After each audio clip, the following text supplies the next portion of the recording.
Today we're on the Mogollon Rim looking for a campsite. The Rim's an awesome place to come up, just drive or come up to camp. There's spots like this all over the place that you can actually pop a tent up for free and enjoy views that are just awesome.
Here's another cool camp spot.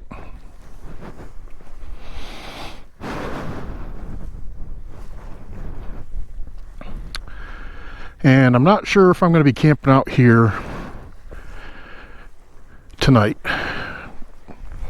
because, as you see, these camp spots are available.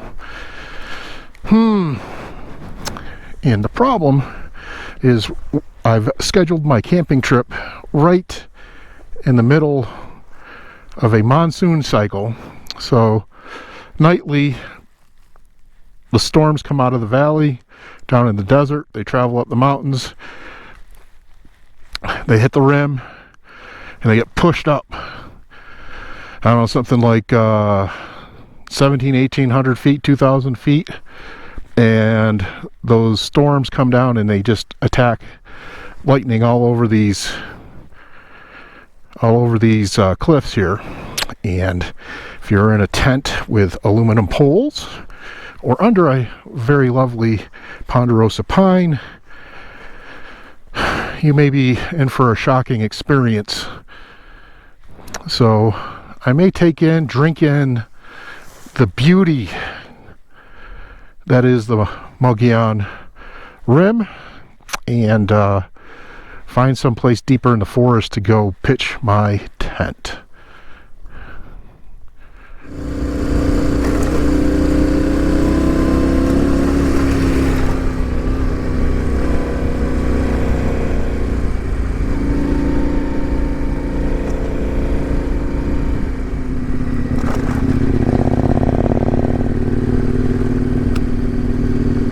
We are going to turn around right here.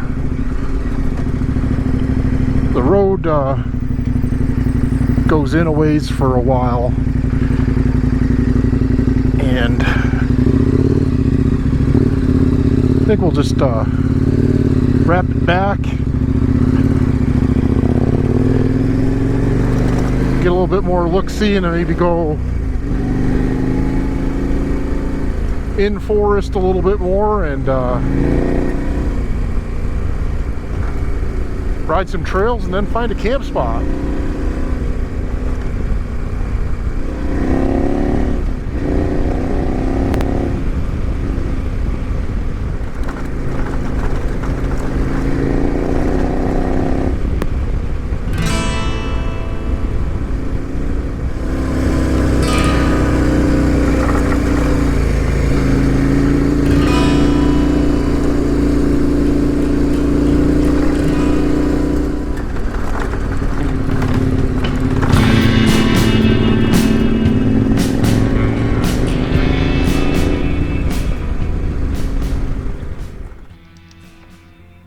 When I left for this trip on Saturday morning, I knew exactly what I was getting myself into and that I probably wouldn't be camping along the rim.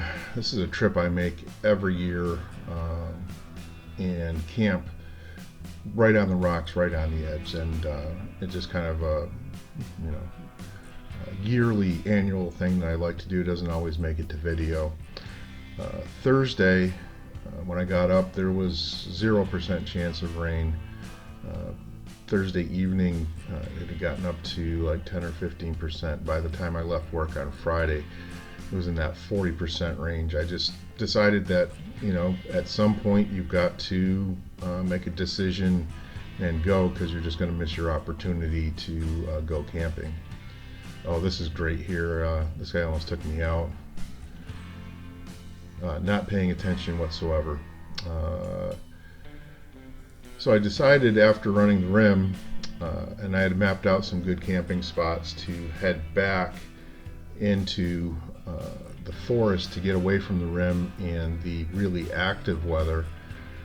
I moved away. I was monitoring radar, and I moved away from any storms. And right here it seems to get pretty dark, and the road's pretty wet, but I was moving away, and here you can actually see the skies open up a little bit. So I had found a pretty good patch of the moving in weather, and it just seemed like things were going a little bit better. I was actually getting back into maybe taking a little trail ride, and ended up in this forest area. This was about 15 miles back, and this is pretty close to where I was ending up camping.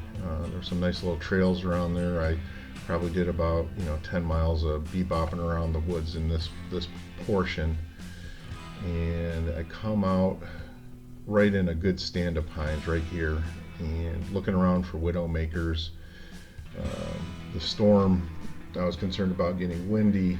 There was a good sized knoll right off to my left, and I'm pointing out the widowmakers up there, so I tried to find an open area in the trees to set up camp.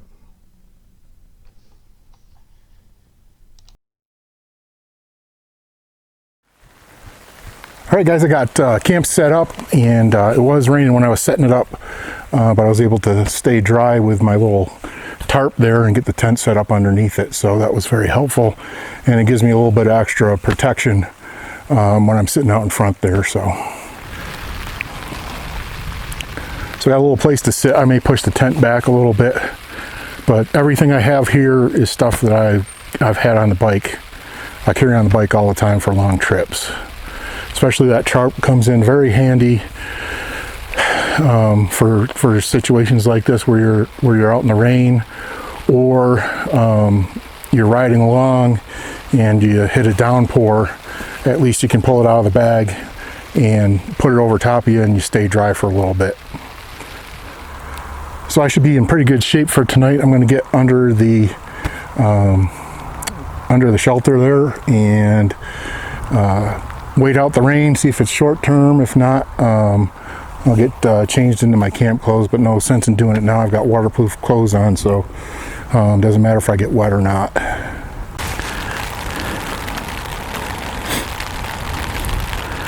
Well, here's a view from inside.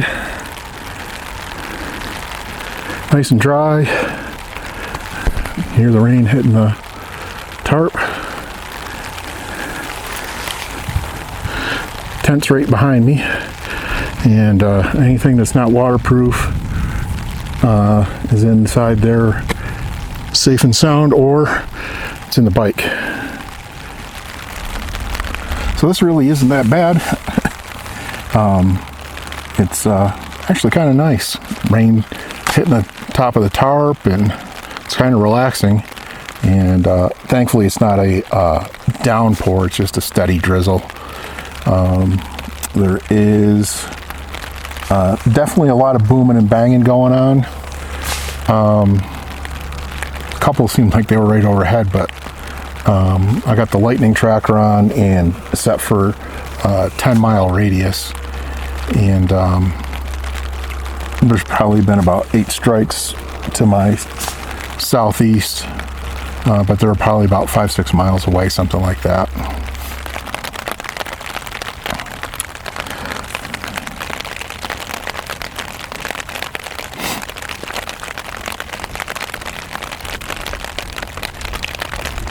The other thing that's nice, it's not terribly windy, but even if it's windy, I've tried to back up against a rock ledge here, and at least I got coverage on one side. I'm hoping the trees break any really big gusts.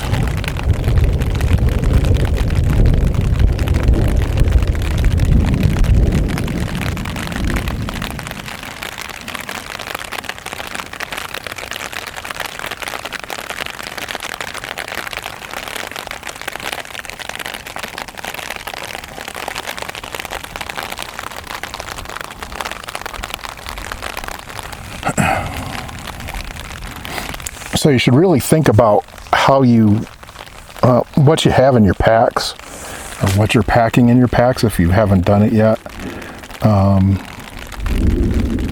And I know a lot of people, they overpack and then they jettison a whole bunch of stuff. And I don't necessarily think that that's a good idea. If you're going to get rid of stuff, find stuff that has multiple purposes, like this tarp. If I can use it over my tent, I think I said before, if there's something going on the side of the highway, I have to get off the highway, there's a torrential downpour, I can put this over top of me. If I got to work on the bike on the side of the road and it's muddy or whatever, I can put this tarp down. So it's got multiple purposes. It folds up to like 10 by 12 and it weighs practically nothing. I'm not too concerned about weight on the bike. I carry the same tools. I've got a smaller set of saddlebags that can work in conjunction with the larger trip saddlebags that I have. So I'm not taking up my saddle tools. Tools aren't taking up saddlebag room, so that works out good. But multiple purpose types of things, like where is it? So I pack all my stuff in Ziploc baggies. So number one, it's double protection. My saddlebags are dry bags, so they should keep them dry. But in a case like this, I don't have to take up tent space right now with my clothes to keep them dry. I can just put them on the side here, which pretty much staying dry, but if get a crosswind or something like that. But in the same token, these Ziploc bags can be used, I don't know, as a rain hat. I don't know. Can use as a garbage bag. There's a million uses for Ziploc bags, and you got one right here. Towel. Carrying a towel along with you on long trips. If you get hot and sweaty, it's just nice to, wipe your head down, or if it's hot, you can put nice cool water on it and do that. If you're riding in a dusty area, you can wash your face with that. It's just nice to have a towel in there, again, in a Ziploc bag, so it stays dry, and you may need another purpose for that, but that's really helpful.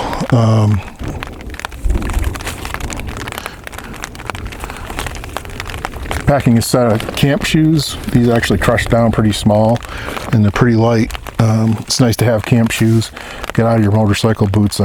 For years I just camped with motorcycle boots, and man, the difference when you have a set of nice comfortable shoes. I like to have something in case I have to hike somewhere, or if I would like to hike somewhere, I can actually do that. Or if I have to walk out, I can pop off my motocross boots or my riding boots and put these on and walk out comfortably. One of the things I carry a lot of and probably over carry is water. I put those in Ziploc bags for reverse dryness, so in case one of those has a failure or something like that, or I drop the bike or something and they get crushed, they won't leak all over everything, hopefully. Added protection, and again, I've got trash bags there. If I use up those water bottles, I crush them up, put them in a trash bag, condense it down, put it inside the bike. So having some type of cordage, no matter what it is genuinely helpful. It's like right now, the cordage I have right now is paracord, had it in the bike. I always carried in my saddlebags. I got it at Home Depot like 8 years ago.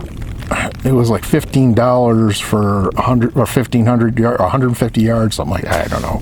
It's a big wad of paracord, and it was like $15 or something like that, and they were on sale for like $2 or $3. I bought an arms full of them. I put them in both my trucks, in my camper.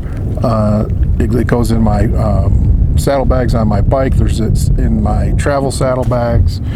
I even have a couple just hanging around the house. It's just helpful to have for this type of thing, or if you've got to tie something down, your seat's falling off, you can tie up your seat with it. It just has so many purposes to it. It's worth its weight in gold. Carrying things that have many uses are just, zip ties, wire, some stainless steel wire like you wire grips on with, is just so unbelievably helpful. Duct tape, you take it off the roll and you just roll it up, it'll come back apart. I was riding behind a guy who had a CBR 600, and the lowers fairings were flapping around in the breeze, and I pulled over behind him. They went into a rest area, and we were able to duct tape up his fairings and get him back on the road. I followed him 5-6 miles and 65 miles an hour, and they stayed right there. So duct tape, zip ties, wire, and you don't need big portions of them. Just small amounts of these things, 5-6 zip ties, 10 zip ties don't take up a whole lot of room or weight. Drop them in the bottom of your saddlebag just so you can have them there. You may not remember, but when you're on the side of the road, broke down, or you're in camp or something like that, and you're looking for something to do something with, you start rifling through your saddlebags, and I got duct tape. That'll work perfect on the hole in my tent, or whatever you can imagine. But all these things are simple things. And the other thing I recommend is Bic lighters. Toss a bunch of Bic lighters around in your saddlebags and in the storage compartment or your tool kit. If one of them gets the thing depressed and it runs out, you'll find another one. They're great ways to start a fire if you need to stay warm. Used it today to burn the ends of the cordage.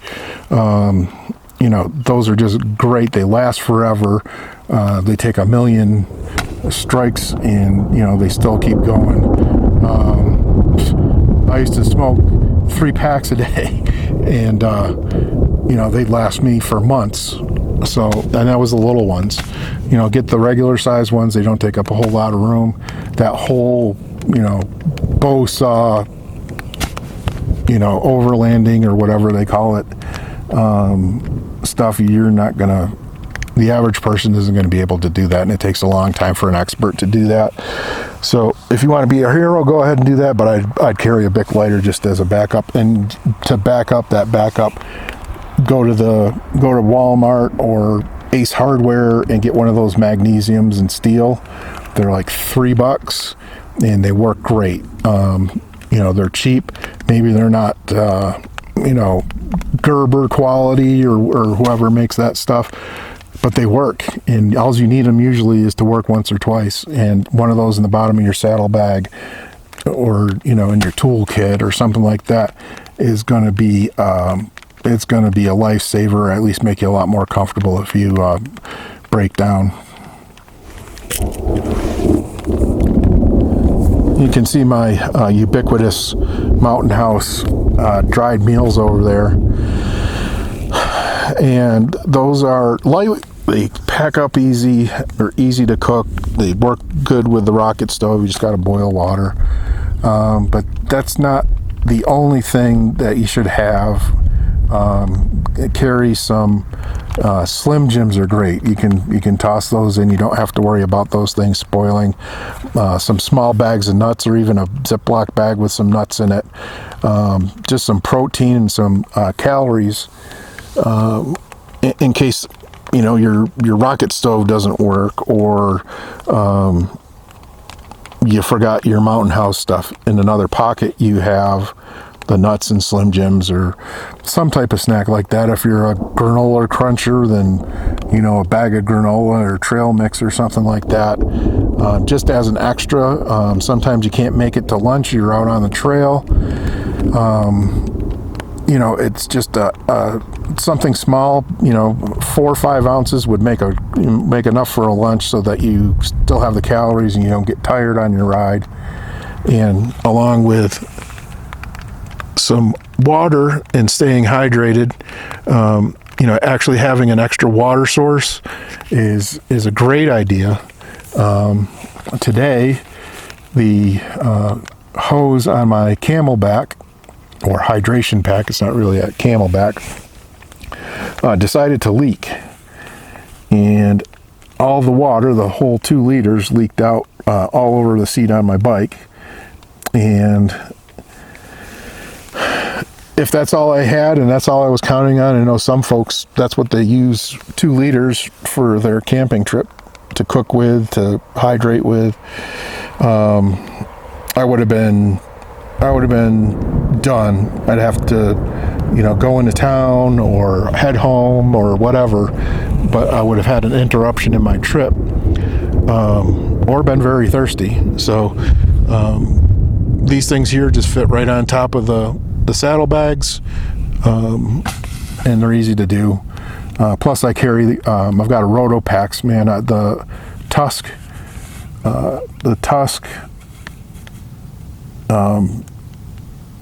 luggage rack with the Rotopax on it with an extra gallon of water has been awesome, because even if I don't drink it, which normally I may not, I've had occasion where I ran out of water and had to chug down some warm Rotopax water, but I was pretty happy to have that. But you know, having that for the end of the trip, I can hydrate my cooling vest, and that's pretty nice to be able to, you know, on the road home, hop off the bike, stretch the legs, and dump a little bit more water on my cooling vest that's usually dried out within 10 miles or so. Have that extra recharge.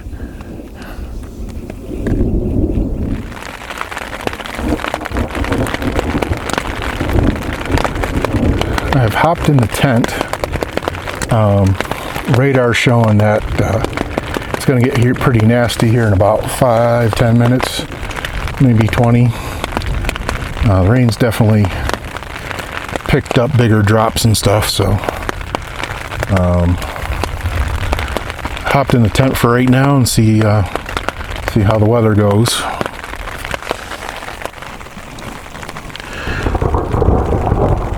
So I'm not sure if you can see my phone, but I'm the blue dot, and that is coming for me.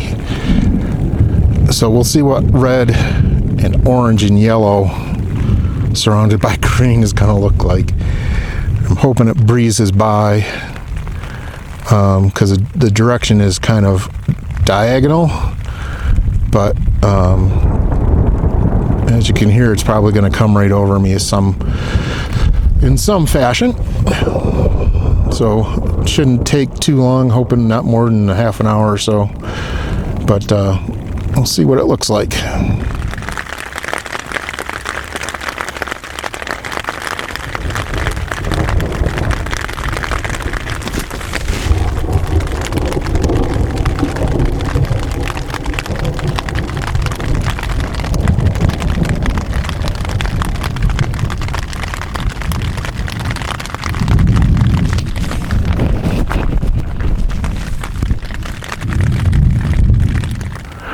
Well, we're back outside. It has stopped precipitating. The storm that was coming in from this direction seemed to have wandered off that way and dissipated, and that's not an unlikely scenario for monsoon storms. They kind of pop up here and there ahead of a front or whatever comes through. But that does not lead me out of wetness for the rest of the night, because again, they have a tendency to pop up and blow through. But I'm hoping we won't see any more of that. It'd be nice to have a nice dry slumber this evening. Well, I'm gonna fix some dinner and then hang out. One of the things I really like to do when there's bad weather going on is make sure that everything on the bike is tied down, and I could cut the cord, start the bike, jump on it, and just head out if I had to. Make sure that I know where my wallet is, where the keys are, that kind of thing. As far as I'm concerned, this stuff could stay here, and batten it down as much as I had to.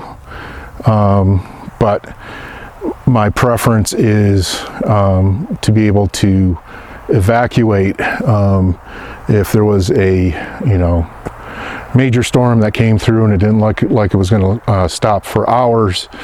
High winds, massive lightning strikes, things like that, when you just got to evacuate. Throw my helmet on, jump on with whatever I'm wearing, everything's tied down on the bike, and I can go. And that's kind of paramount here. You need to really be able to do that, especially in a forest where these things can wreck your night.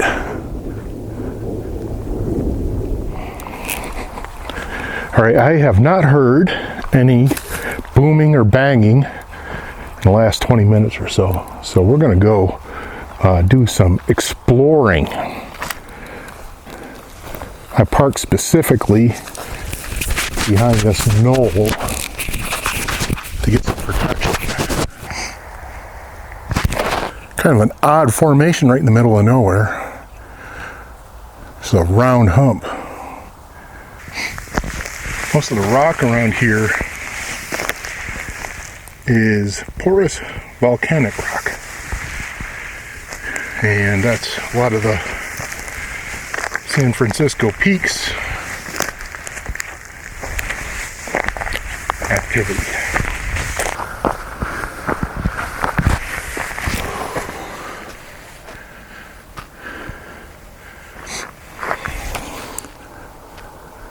Right back there you can see the bike way back in the trees. A little glint off the top of the tarp. I think we're just going to scramble right up here.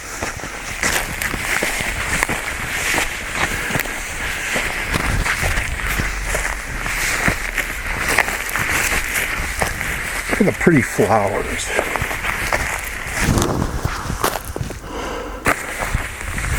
We have reached the top.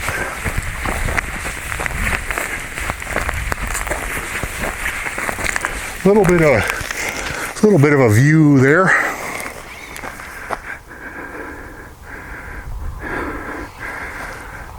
Looking back towards the rim. Some hills behind us. It's kind of why I pulled in here. There's a few hills giving a little bit of protection. That was worth the hike.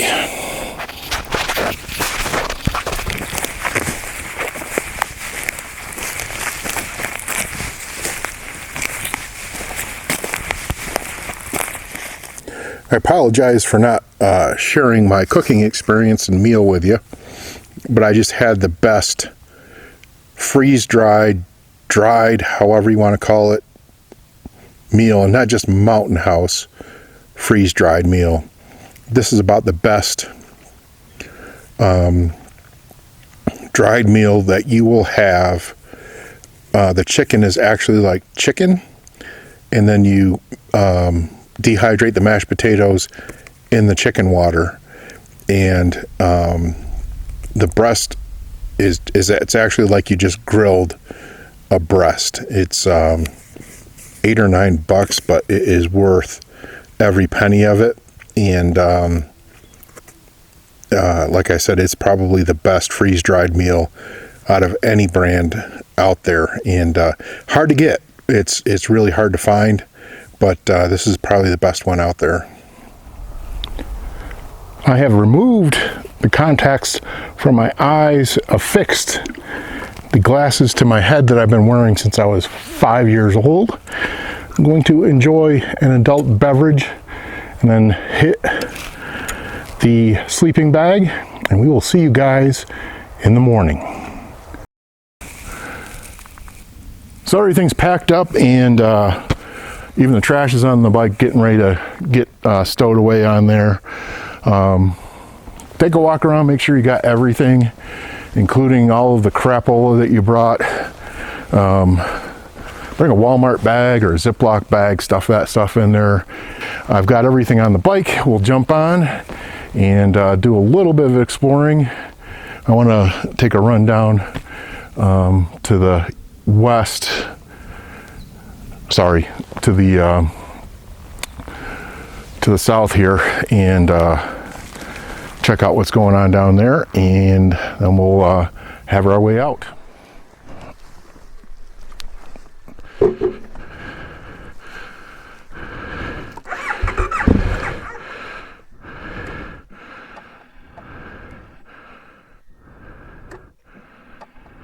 Uh-oh.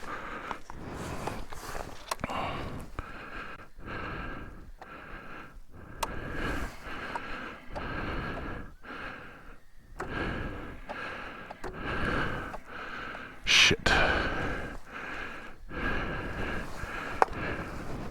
How am I going to fix this?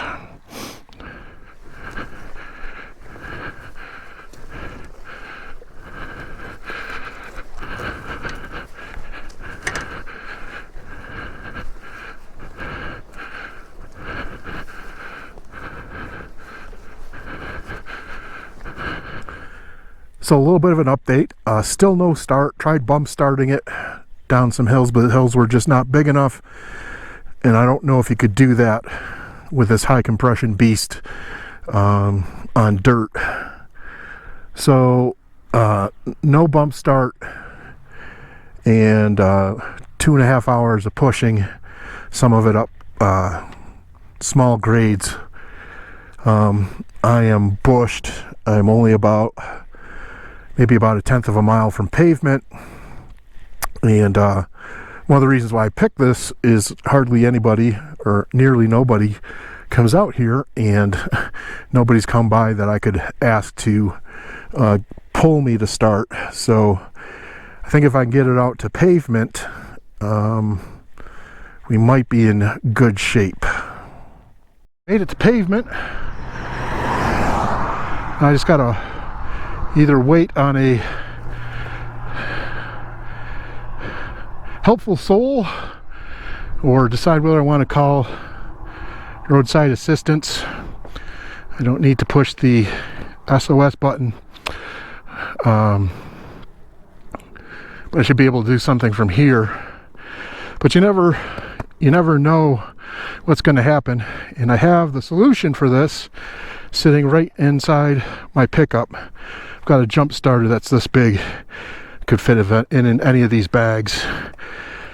Just because your bike is somewhat new, don't trust the battery, because you never know how long it was sitting in a warehouse. But this thing's it's a 2018, bought it in 2019, so it was at least a year older. So that's 3 years old, and just about battery life in Arizona anyway. So I'll be purchasing a new battery and making some room for a brick size jump starter.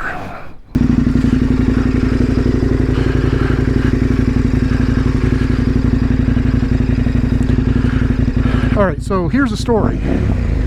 Obviously, I am started. I figured once I got out here,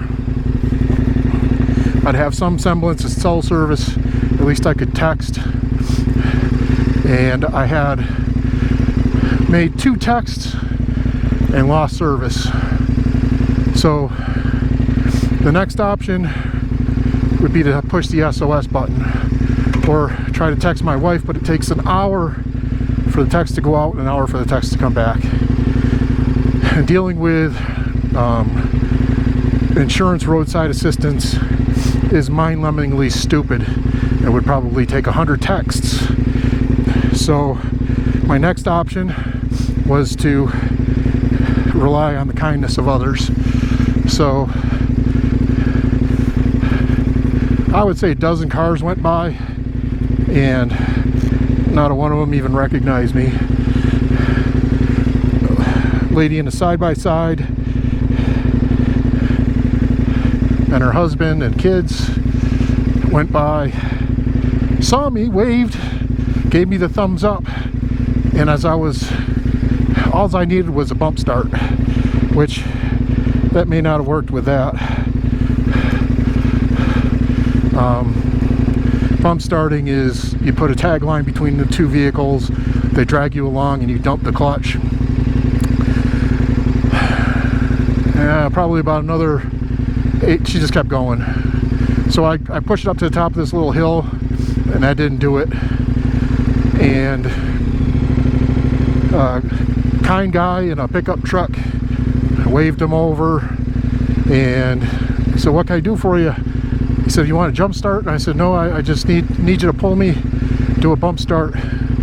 And it took 3 tries. It broke the tag line I have once, and we had to get going about 50, and I had to be in 6th gear to get it started. So I don't, they tell you not to do this, but you've got several things working against you. You've got the cushion blocks, in the rear, a hub, and I'm not sure that a hydraulic clutch is very helpful in that instance. And this thing's a high compression engine, that's why you got to use premium in it. And it takes a lot to get this thing turned over. So anyway, he kind soul wouldn't take a dime, and it was a little hairy because this road is stupid with people going 80-90 miles an hour in a 50-mile-an-hour zone. So I got it started.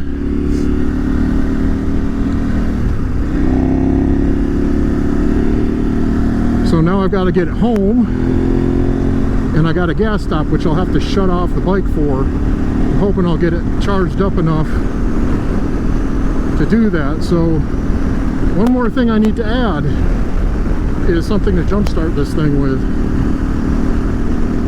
And I do have a SAE lead for a battery charger, so I don't have to unpack the bike to jumpstart it.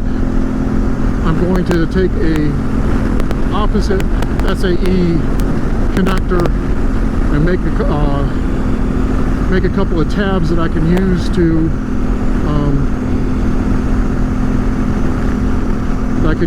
jumpstart the bike with without having to unload it. There's one last bit of preparedness I'd like to discuss before we go today, and it's your stamina and ability, physical ability to handle situations. You got to make sure that you are prepared to do what it takes to self-rescue. You've got to be able to, if the bike goes down on you, you need to get the bike off of you. If you drop the bike and it's not on you, you need to be able to pick it back up. And you need to be able to, in this situation, be able to push it out. This was several miles, took about 3 hours, and I ended up going up a hill twice because I tried to bump start it in the woods, and it did not. It was not successful in any way, shape, or form. So once at bottom of the hill, you have to push it back up that 10th or quarter mile up the hill to get back on track again. So you need to be able to make that physical effort to self-rescue or be prepared to push that personal locator beacon button. To me, I made the decision that pushing that button is for extreme circumstances, for Geos to send out a search party to help me. You know, the bike's on top of me on fire and I'm missing an arm or something like that. Simple dead battery to me is not a reason to push that locator beacon and waste multiple people's time to rescue me. Well, if this video posts, you know I made it back.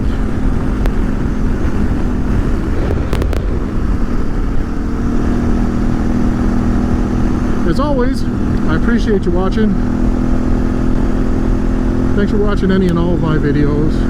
Please comment, subscribe, ping that bell so you get notified when I put up a new video. Like and share. Adios.